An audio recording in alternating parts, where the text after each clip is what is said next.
How many people really know you? How often do you let people see the real you?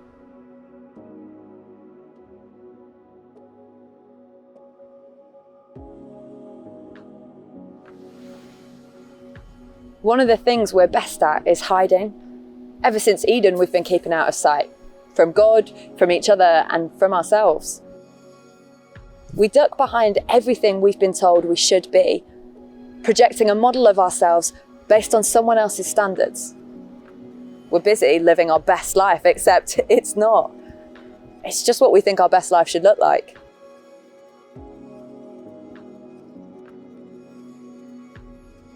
And yet it feels like it's a safe place to be. It's where we can protect our vulnerability and hold off the criticism we think we deserve from the outside world. But staying in the shadows doesn't just keep out the critics, it keeps out the champions too.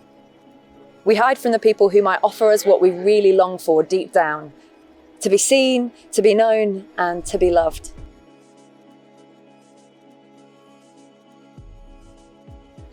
It's why we crave likes, follows, and mentions.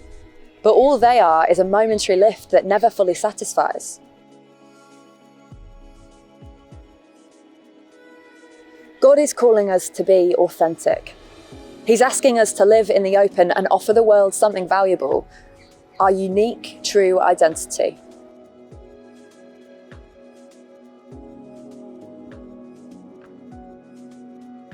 Someone once said, authenticity is the daily practice of letting go of who we think we're supposed to be and embracing who we are. That's always been God's idea for us. After all, He's the one who made us, who knows every last detail, no matter how hard we try and hide, and who has more thoughts about us than there are grains of sand on the beach. He's desperate for you to simply be you. And it goes way beyond a notion of just be yourself. This is no self-help message like just be true to your feelings and everything will be okay. How we feel is important, but it's easy for that to become over-prioritized. We're often told to choose our own truth, but that's never been God's idea. Integrity means leaning into what we know to be true, even if it's in contrast to how we feel.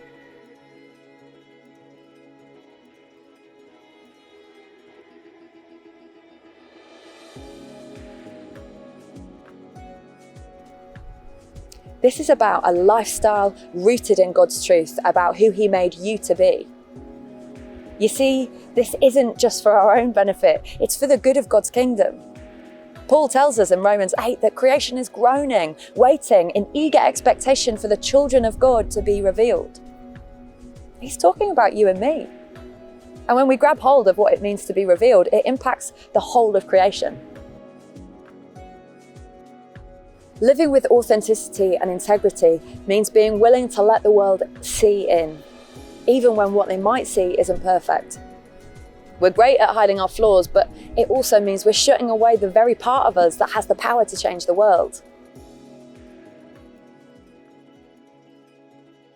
In 1 Corinthians 15, Paul says, "By the grace of God, I am what I am, and His grace towards me was not in vain. On the contrary, I worked harder than any of them, though it was not I, but the grace of God that is with me." And that's what it's all about. Living an open life that's marked by integrity doesn't mean getting it right all the time. Instead, it means that all the time you're demonstrating your need for grace. And that's what the world truly needs. It's what the whole of creation is longing for. Your life lived with integrity to show you've been changed by God's grace. And this is a lifelong journey. It starts when we recognize we don't yet know everything there is to know about ourselves. So don't wait to get going.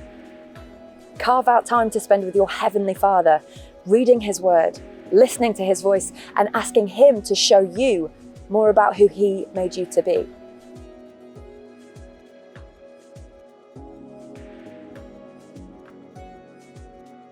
The next time you have an opportunity to share something true about yourself with someone you trust and feel yourself wanting to hold back, choose instead to be vulnerable.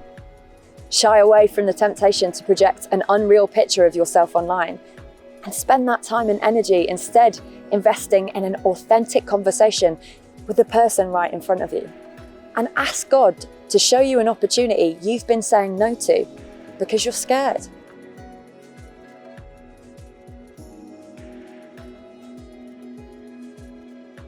Where might you have been limiting yourself because you're afraid of truly being seen?